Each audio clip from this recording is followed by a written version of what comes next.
All right, we've got the SVS Ultra Pinnacle speaker review.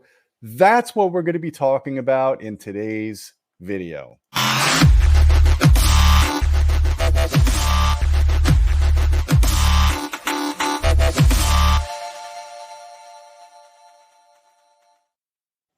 Hey folks, I'm Gene Delasella with Audioholics. We got James Larson in the house. We just published his SVS Ultra Evolution floor standing speaker review. How you doing, James? I'm good.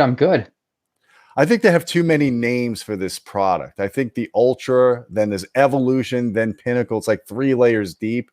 They could probably drop one of those layers, to be honest with you, because it gets confusing to me, at least. Yeah, it's a mouthful, the full name of the speaker. Especially because they do have a Pinnacle speaker in the lower line, in the Prime series line. So this is a replacement to the Ultra series, which was the flagship for a number of years, but it's a completely different design approach to what they've done in the past. Yeah, it's very different. I think they, like I said to you before, I think they have the Ultra just to kind of express some continuity, that this is their like flagship series, so they want to keep that Ultra name in there. And then the Evolution, obviously, to mean it's not this exactly the Ultra, it's a change. Then Pinnacle is the specific model within that line. Yeah, so there's 3 towers in the line. This is the flagship. These are about $5,000 a pair. They're huge. Well, not huge is relative, okay? Because I've got 8-foot speakers in my theater room. So they're large tower speakers. They're substantial. They're big. They're heavy. I think they look great. I've seen them. I've listened to them at Florida Audio Expo. I did a video on them. I'll put the card in here if you guys want to watch my initial impressions at a trade show. But we got in a pair. James Larson got in a pair to do a full review. And I got to give you props for taking such a big, heavy tower and bringing it outdoors to do the measurements on. I know that must have been a challenge. It was actually. Actually, it was a mistake. I was supposed to get the smaller loudspeaker from the series, but we just somehow ended up with the big ones. Like, oh no, how am I going to get this thing up on that measuring platform? It's nearly 100 pounds. Well, I managed, so it's okay. James, you're a lot stronger than you look, my friend. I don't think I'd be able to do it if I were alone. So that's all I can tell you. I had help, so I couldn't do this alone. Well, I'm glad they came out unscathed. Didn't look like you damaged them at all. But here is the speaker. So there's a lot of drivers on the speaker. There's 4 8-inch drivers, 2 mids, and a tweeter, and you only see 2 of the woofers on here. So we're going to go over this. We have the full written review in the video description down below. You could click on it. You could also go to audioholics.com homepage and see the written review. It's very detailed. But I wanted to give you an overview with James here and go over the measurements, go over his impressions, and go over my impressions because I've heard them a couple of times as well. So, James, I'm going to let you lead here and talk about, what is inside this box. So basically, as you see, it's what you call a WMTMW, which means woofer, mid, tweeter, mid woofer, which describes the array, the driver array that's facing forward. There's also, as you said, 2 8-inch woofers in the back that's kind of like opposed to the front ones, so that they kind of cancel out each other's momentum or rocking mass, right? So the speakers are pretty inert. They don't move much. And yeah, 300 watts power handling. Obviously, with 4 beefy 8s, per speaker they can handle a lot of power. 88 dB sensitivity. I think we measured 89 or something like that, around the same sensitivity, which is a decent sensitivity for a speaker like this, because you don't need a whole lot of wattage to make them get really loud. Yeah. The crossover frequency is 140 hertz to 1800 hertz. We'll talk about that later. The impedance they say is 6 ohms nominal. I would say 4 ohm. This is a 4 ohm speaker. You shouldn't run it on a amplifier. Yeah, or an amplifier that's just not built for. It just can't handle a 4 ohm load. So like, mostly a 4 ohm speaker. As Gene said, it's big. The dimensions. It's a big speaker. There's no doubt, almost 100 pounds. And you can get in gloss white, gloss black, or black oak. Yeah, and let's be clear. Anytime you get a tower like this with multiple drivers, this tower has 7 or 8 drivers, right? So you got 4 woofers in parallel. You're going to be a 4-ohm speaker. If they're 12-ohm woofers and they're in parallel, it's going to be a 4-ohm speaker. Any way you look at it, 3 or 4 ohms, it's going to dip down to. It's very normal for a large multi-driver speaker to be a 4-ohm speaker. So I think a lot of people don't always understand that, because some manufacturers fudge the impedance and they say it's nominal 8 ohms or compatible with 8 ohms. But if you've got a tower with 3 or 4 bass drivers, it's very unlikely it's going to be an 8-ohm speaker. Sure. Here's the packing. SVS always packs their large things well. They're like huge subs are usually been pretty easy to unbox relative to most other like large sub manufacturers. And these are no different. These are like really a breeze to like set up, unpack and set up. Thankfully, that'll be I think it's actually a huge advantage for a lot of people, since wrangling 100-pound tower speaker is not it would be a handful if these weren't like packed well. So Yeah.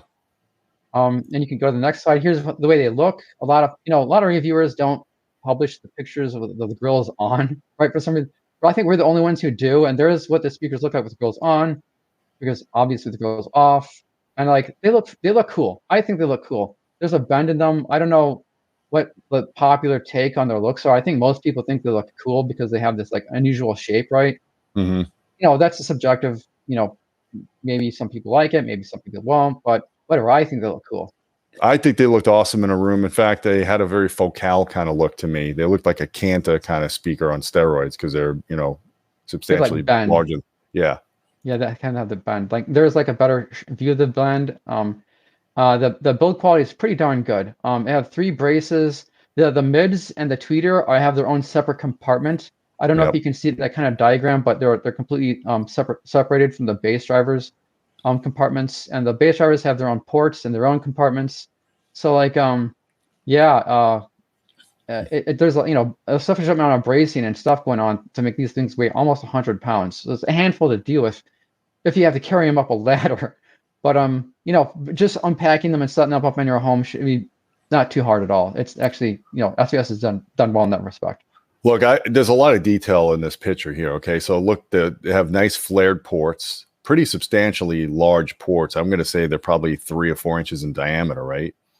Yeah, it's in our review. I don't remember every single spec, but I measured it and it's in the review. So yeah, there's. So I like the approach of putting the rear woofers like that, because it does. Well, you could talk about the technical aspects of it, but it basically loads bass into the room a little differently than just having all the drivers in the front.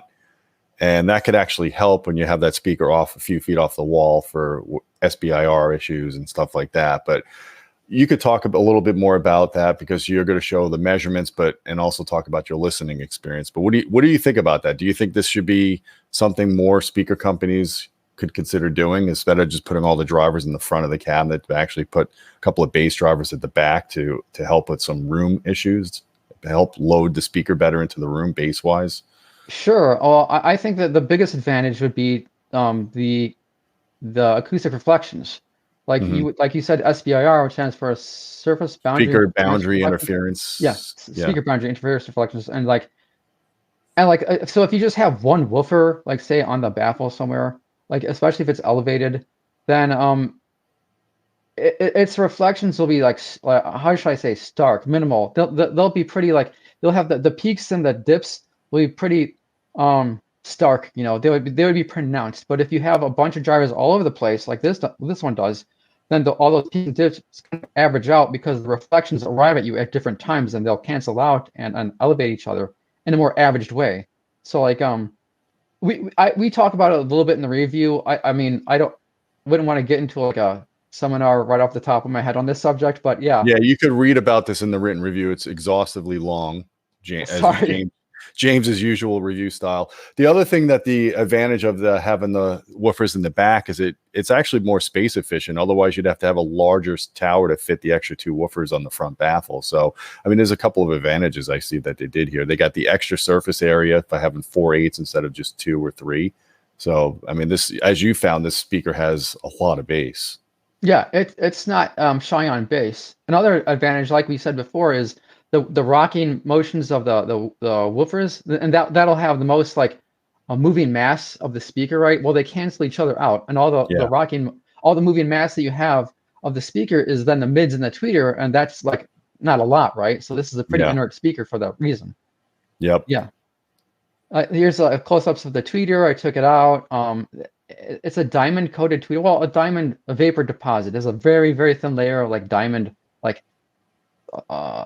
vapor deposit on it. It's not really a diamond tweeter. It just has like a thin deposit of like diamond vapor on it. But Like I mean, it raises the breakup mode, basically, right?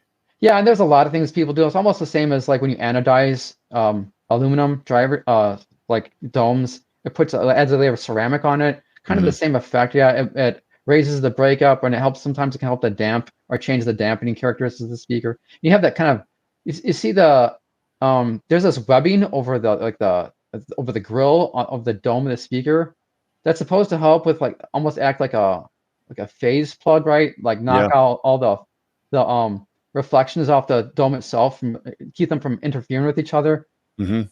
I don't know about that, but it looks cool. Look, we've seen it. Paradigm has done similar with the personas and the lines went down. So that's what the first thing I thought was, oh, it's kind of like what Paradigm is doing. It's not a discrete phase plug like you see on some tweeters, like the radiator. It's a lens. Yeah. And I think it's cool. It looks cool. Yeah. I mean, I'm sure it doesn't hurt anything. And you can see on the back of the tweeter, you have a bucking magnet, which is strange. It's probably there just to raise sensitivity. We don't see bucking magnets too much in speakers anymore, but this tweeter has one. It also has a substantial rear chamber. I mean, the FS on the tweeter is pretty low. That's why it has a lower crossover. And you don't see it takes more resources to make a tweeter that can play down lower in frequency. So I mean, this is not a cheap tweeter. It's not like a little neodymium slug that you get in some. Yeah, it's a beefy tweeter. And it needs it for an 1800 hertz crossover frequency. It needs to be that low, but it is. I mean, that's a beefy tweeter. Here's the bass driver. That's beautiful. Yeah, it's a beefy bass driver, and there's 4 of them per speaker. So yeah, it's an expensive speaker, but it has some real parts in it. Like a cast aluminum basket, like a massively bumped out backplate with venting on the pole piece, right? It's a pretty serious. And venting below the spider, so there's a lot of venting on this driver. Oh yes. What was the cone material made out of? You know what? Well, the back of it looks like a paper, but it's definitely treated on the front. Yeah, I'm sure it's some kind of composite. I believe the mids are made of the same thing. I think the next picture you can go to is the same. Shows the mids. Yeah. Yes, I think it's the same cone material. A lot of the same like characteristics. It's just kind of smaller. This one's just like cooled through the spider or underneath the spider. I think it's a composite glass fiber cone. Okay, yeah. I think that's what they call it. And I've seen glass fiber cones very often in the industry. Focal uses them. Vifa has them. So it's they're used a lot. They're used a lot, yeah. High sensitivity on relatively high because it's not a huge mass. Oh yeah. Here's a picture of obviously the way we measure it. I measure it outdoors. I lift these beasts up a ladder. We measure it up high so that there's no reflections that contaminate, or the first reflection is so far away that it's easy to filter out. So we can get some basically anechoic data or pseudo-anechoic data. And let's be clear to people, because I know we get comments. People think you're listening to the speaker outside. You're not listening. You're measuring the speaker outside to remove the influence of the room, so you get the response of the speaker by itself, kind of like you would do with a clipple or an anechoic chamber. This is James's equivalent to those. Maybe we should start listening to them outdoors like this. Give us like pure experience. Yeah. You can go to the next slide. Okay, here's a side view or like a 2D view of their it's on-axis and off-axis response. Actually, a lot of the on-axis is hidden by flares from the on-axis response, but there's a little bit of a dip at the crossover and a little bit of a rise, but a lot of that is actually on the off-axis. It's not on the on-axis, and that's why we'll go to the next graph, which we published both these graphs on the review. That obscures what's happening on the off-axis, and that graph obscures what's happening on the on-axis. And the on-axis is actually pretty darn flat. The off-axis response isn't perfect, but the on-axis response is actually really good. And so, like, you need both of those images to like tell you what's going on. And so, it's actually so I mean, it's not perfect in the off-axis, but the on-axis is pretty good. So this is a speaker you want aimed right at you because that's where it's the most like linear, If you are listening to off-axis field, it might sound a little bit rocky. You might hear that dip in the crossover region or a flare up just above it, right? But on axis is actually pretty darn good. So toe them in if you're setting them up, and Yeah, have the speakers facing directly toward you. And this is right. kind of showing the same data as those previous two graphs, just kind of like a top-down view using colors to indicate amplitude. And like, there's a little, the directivity isn't perfect at the crossover, but it's not terrible. And they should sound pretty good in room. And these are relatively wide dispersion speakers. And to keep almost a 50 degree level of dispersion out to 20 kilohertz, which is really good for a dome tweeter. Yeah, without a waveguide on it, really. Without a waveguide, yeah, that's really good. It's a wide dispersion speaker. Yeah, and like, so it should retain most of the same like sound character over a wide area. Right.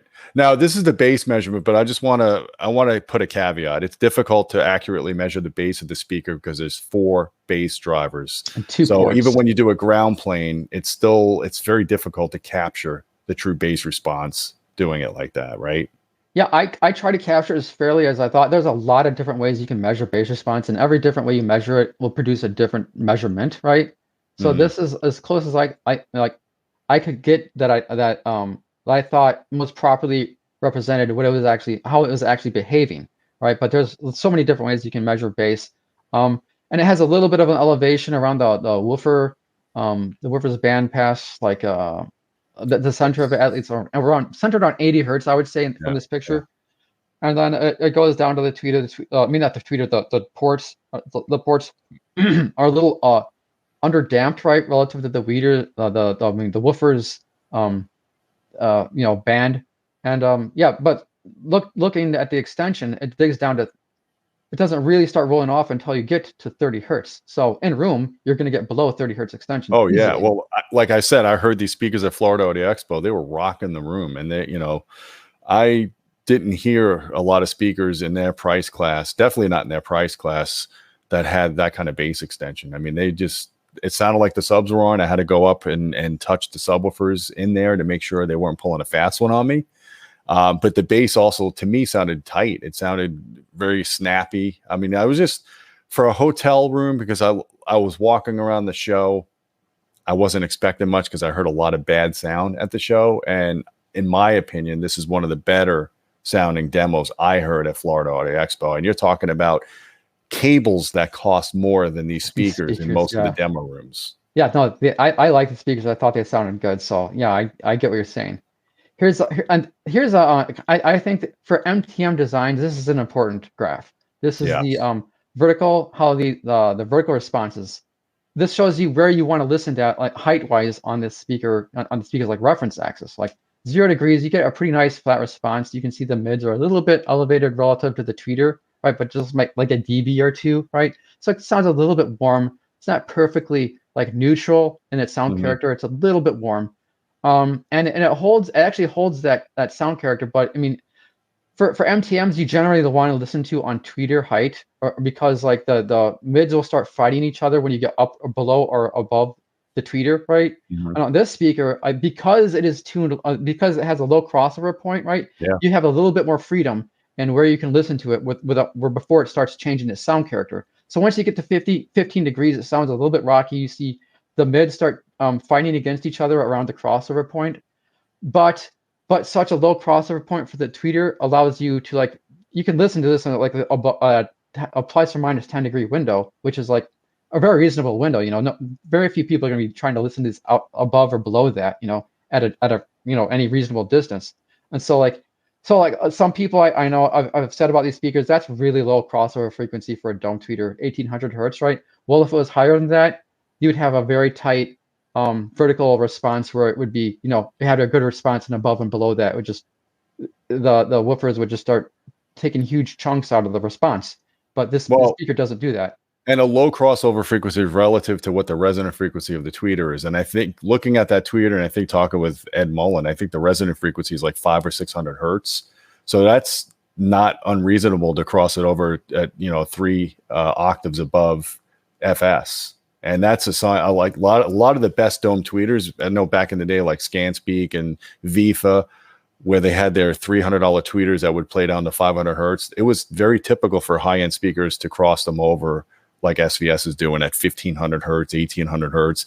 And look, I personally, I guess I'm biased. I like MTMs. I found the best sounding speakers in my experience over 25 years have been speakers that have more than one driver doing the mid-range.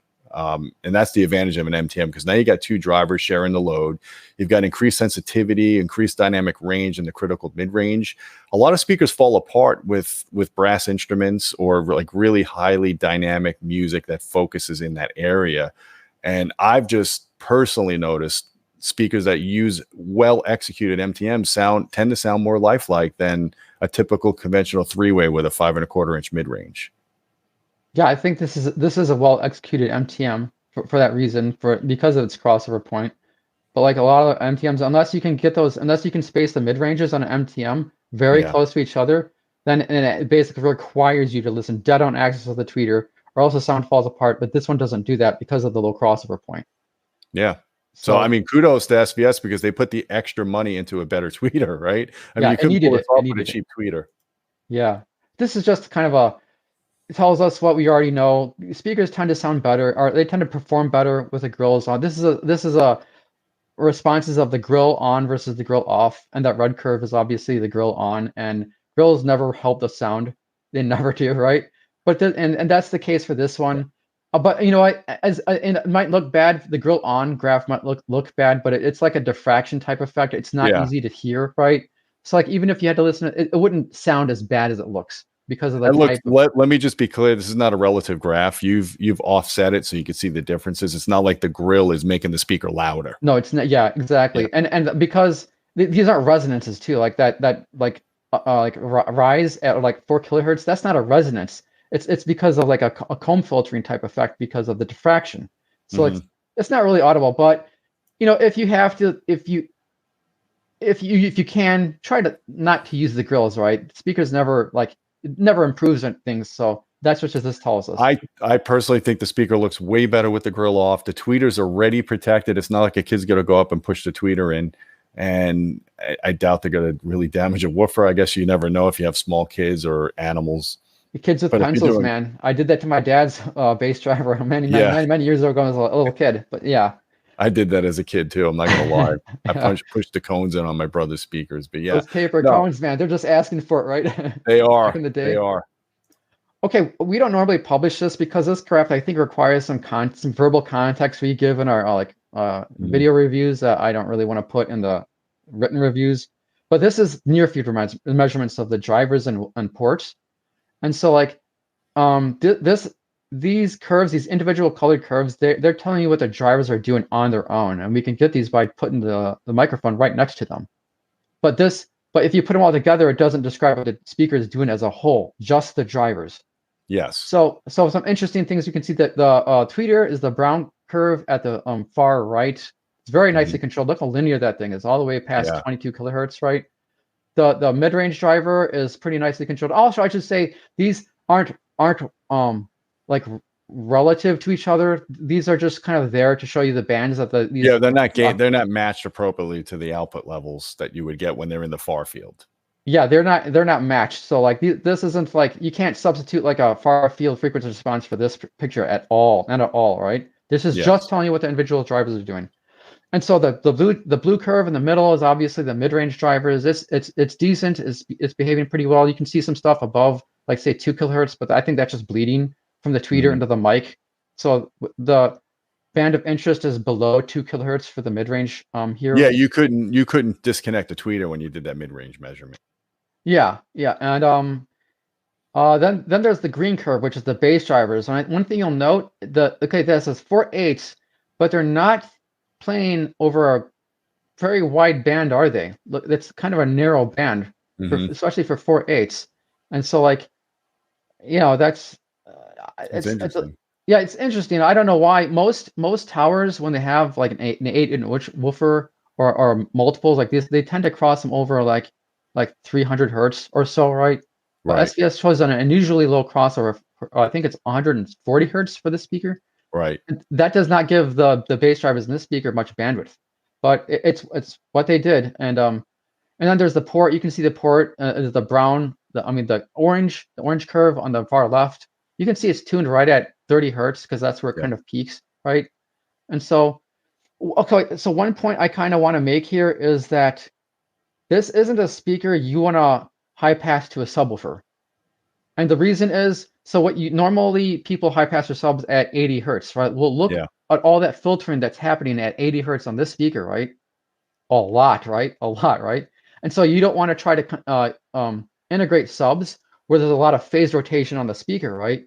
It would be tricky to do well, right? And so if Mhm. you want to use this speaker with subs, and doesn't need subs at all, the only reason I'd use subs with this speaker is to maybe take care of room modes, right? Nulls and from Yeah. acoustic nulls from the room, right? That's the only, because And they don't need. LFE effects for movies. Yeah, if you want more dynamic range, just give the speaker a better amp because it has tons of, it'll give you tons of with 4/8 per speaker. That's a lot of dynamic range and bass, right? Down to Mhm. 30 hertz. And so like, if you want to add subs, set the speakers to full range and then integrate the subs accordingly. Yes. Don't high pass filter subs on the speaker. Use these speakers full range. This is one of those examples where, you know how we say always bass manage your speakers when you're running a home theater and have multi-sub? Well, this is one of those examples where this speaker has significant bass capability. And like James said, because of the bandwidth limited of the bass drivers, you don't want to waste the bass potential of the speaker. You want to use it to supplement the other subs in your system. It could be tricky. So if you're going to do a system with multi-sub and this speaker running full range, I do recommend ported subs. You have less problems matching because different bass alignments. I've done sealed subs with ported speakers. It's trickier.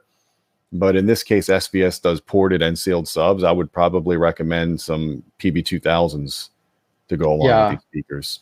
Yeah, something ported, something with the deep tuning frequency, like 20 hertz or lower, right? In that range. Yeah, but just don't run these. Don't high pass these. Is the message here. Don't high pass these speakers. I personally, you guys give us some comments down below. If you're buying the speaker, I'm thinking if you're doing a home theater, you're probably going to do the smaller version of the speaker. But if you're setting up a dedicated 2-channel listening space, this is probably the speaker for you to get, especially for people that don't like messing with subwoofers. These speakers already have enough bass on their own, so you're going to run them full range. I think this speaker is really meant for someone that's critical about full range 2-channel. Yeah, I mean, I don't know how many. I think when people think of SVS, they more think of home theater, but you could use these as a 2-channel. They'd be awesome. I mean, I use them as a 2-channel system, and I thought they were great. So you could, yeah, and no need for subs. Just give them, enough amplification. Okay, bottom line, pros. Well, I mean, we get this more into this in the review. Pros has a nice sound. It wasn't like the treble wasn't very elevated. It was like. I mean, in my review, I could describe it as warm, and that the treble is a little bit recessed compared to like the mids or the bass, right? Just a little bit, and it gave them kind of a nice, easy, non-fatiguing. You could listen to these for hours, and they sound great. And that with their wide dynamic range, with 4/8 per speaker, that's 4 high excursion 8s per speaker. I mean, you can give these, they will punch hard if you give them the appropriate amplification. And the alignment of drivers, if you can listen. One interesting thing about the speaker is like most tower speakers, you have to be further back for all the sound of the drivers to integrate. But with the way these drivers are aligned, you can listen at a very close proximity. If you wanted, like even a meter, they would sound fine at a meter or 3 meters, right? The way the drivers are arranged, you can listen to them on any distance and it'll sound fine. Well, that's part of the angle baffle, and I know you're kind of skeptical about the time alignment. I personally like speakers that try to have a goal for time alignment if it doesn't mess up other things. Now, most of my speakers in my systems are active and they have more power capability of doing that time alignment. But look, if you're going to do it acoustically, I know, James, you're on the fence about that. But if it's not messing up other stuff, I think it's a good design goal, and maybe that's part of the reason why the acoustic summation happens at a shorter distance than a further distance, right? Because of the way the drivers are angled. Well, it doesn't hurt anything. I'll give it that. I'm skeptical about any advantages it has, but it doesn't hurt anything. And if it doesn't hurt anything, why not, right? It looks cool. And it looks cool. The cabinet looks cool. And the other thing I want to bring up is you said that the speaker has a little bit elevated bass, or you could call it a little bit not recessed, but warm treble, right? Warm, yeah. It's not recessed. That tweeter has a lot of dynamic range. It's a beefy tweeter. There's no reason why you can't add a little shelving filter to bring the tweeter level up a dB or two. Because I've done that on other speakers. I've done that with my Paralistens, which I loved the sound of them once I elevate the treble a couple of dB. And because those speakers have so much headroom, they could play really loud and really clean. You're not going to run out of dynamic range by just tweaking the tone controls a little bit. Yeah, I mean, like we said, yeah, I think the speakers are a bit on the warmer side of the tonality, but I mean, a lot of people are probably just going to run like, if you're running these for home theater, they're probably just going to use something like Odyssey or Dirac, and then those like EQ systems will make the speaker conform to their target curve. So whatever natural curve they have or whatever natural sound that they have will probably be messed up by the equalization. So or changed, altered. Yeah, changed, yeah. Okay, so some competing speakers. There's a lot of good speakers in this price range. We reviewed a bunch of them. Yeah, they're all actually pretty good. Actually, there's tons of them. I had to really winnow this list down. The original list, I was like twice as long as these, and I could just keep on adding speakers. So I kind of decided what are these speakers that are the most directly competing with these speakers, and they're all pretty darn good. And like so it has some stiff competition, and like I would say all these speakers, they bring their own strengths, and you know, if you're shopping in this price segment, look at them, see what appeals to you, what you're really looking for in terms of performance or looks or whatever, right? And I think the SVS is actually pretty strong competition here, but these are all good speakers. So it's just, you know, we're spoiled we're not spoiled, we've got good options. Yeah, we have a lot to choose from, and there's no bad speakers in here, and the SVS included, no bad speakers. I think anybody who buys any of them will be happy with any of them. So like, yeah, so sure. And the other thing to keep in mind too is they have a very generous return policy, right? So you have like a 45-day trial, and they pay shipping both ways if for whatever reason the speaker's not for you. So it's really risk-free. You can get the speakers, bring them in your home, and that's ultimately where you're going to decide whether you like the speaker or not. It doesn't matter what we say or the measurements or, you know, our subjective listening test. It matters what you guys feel if you connect with the speaker emotionally when it's in your own acoustic space. I mean, we're just giving you kind of guidelines here, but SVS has incredibly good customer service, and that's something that you can't discount, because in this day and age, we want to have good communication with companies, good return policy, good service, and SVS gets an A+ on all those metrics. Yeah. So very good post-purchase support. Well, I mean, I put affiliate links below. I put them for Audio Advice, and I'll put one for SVS as well. Audio Advice is really reputable as well. So if you're designing a whole system and you're getting a receiver and you're getting, you know, a projector and all that, and you want to get the subwoofers, it's probably good to go to one of our approved online retailers that we work very closely with as well. But certainly buying from SVS, you're going to be in good hands for sure. I think for some of these retailers, I think for Audio Advice, you still get SVS's post-purchase support. So yeah, I would do that. Yeah, there's no cons. Well, I mean, they're big speakers, and you want a good amp to run them. But aside from that, you know, give them a try. All it costs you is time, you know, just the time to demo them. And if these speakers are too big, they've got two other models below it that are more manageable in size and also a little bit cheaper. Obviously, a little less output, bass output, a little less dynamic range, but it's probably very similar tonality. And they have a matching center channel, a true three-way center channel. And they have a pair of bookshelf speakers, and I think they have a elevation speaker as well in this series. So they have a complete solution for every genre of speaker within this family that's matched tonally to each other. Yeah, yeah, if you can get like an entire like 7-channel system or Atmos system with those height speakers, that would be pretty cool, I think. You know, just don't high pass these tower speakers. They're too good. Don't high pass it. Run them full range. That's the tip of the day. And the bottom line between that, running them full range, put a toe in so they face the listening area, sit at around tweeter level height, and just sit back and get ready for a visceral experience, because these speakers will have good punch, good slam, good bass. And there are speakers in this price class that don't have great bass, and you definitely need subwoofers. This is not one of those. These speakers have real bass in them. Absolutely. All right, guys. Well, thanks, James, for all your hard efforts. I know that was no small task to go outside and lift these up on that platter and do those measurements. And it's awesome that you were able to pull that off and not damage the speakers. So kudos to you. Guys, if you like this video, please hit the thumb up, hit subscribe. Don't forget about our Patreon channel at patreon.com/audioholics. We appreciate your support. You get direct access to me if you want to suggest video topics. And until next time, my friends, keep listening.